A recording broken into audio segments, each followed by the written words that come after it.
آقای کریمی لطف می‌کنی این شعر رو یه بار دیگه برامون بخونی؟ به دلت نشست. آره خیلی قشنگ. ببین این یه مناظره بین یه پدر و دختره که اول پدره داره دختره رو نصیحت میکنه، بعد دختره جواب میده. میگه پارسال اینو نوشتم، مثلا گمش کرده بودم، الان یه دفعه دیدمش واسه شما خوندم. میگه پدرش میگه نور چشمم ترانه ممنوع است، ساز و رقص و چغانه ممنوع است، بعد 9 سال و فوت شمع نهم هوس کودکانه ممنوع است.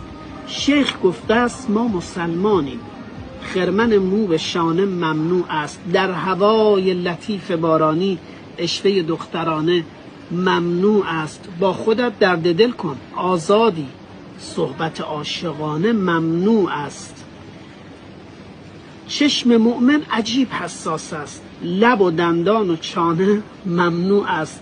کل یوم عذاب و عاشورا، خنده قهقهانه ممنوع است. شیر و خورشید و شاه طاغوت است و از آن هر نشانه ممنوع است.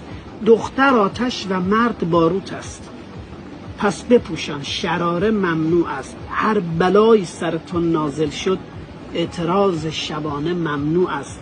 بعد اینجا دختره جواب میده پدرم پس بگو که زن قدغن، البته زن در این وطن قدغن.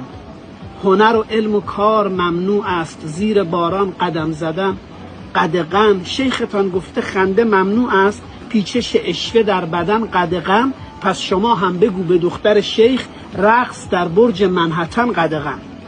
دختر شیخ بنز و طیاره، سهم ما غیر گشت ون قدغن. این چه دینی است؟ حلقه دار است که از این دین رها شدن قدغن.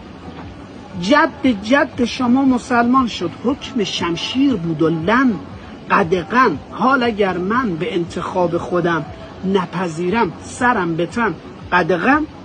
این چه عدلی است در خدای شما، بال داده است و پر زدن قدغن. این بیت آخر حالا میاد واسه پدرش توضیح میده، میگه یا همه دختران به بند کنید، قفلها بر دهان سخن قدغن. یا بگویید با خدا لطفاً خلقت دختری چون من قدغن. عالی، خیلی ممنون.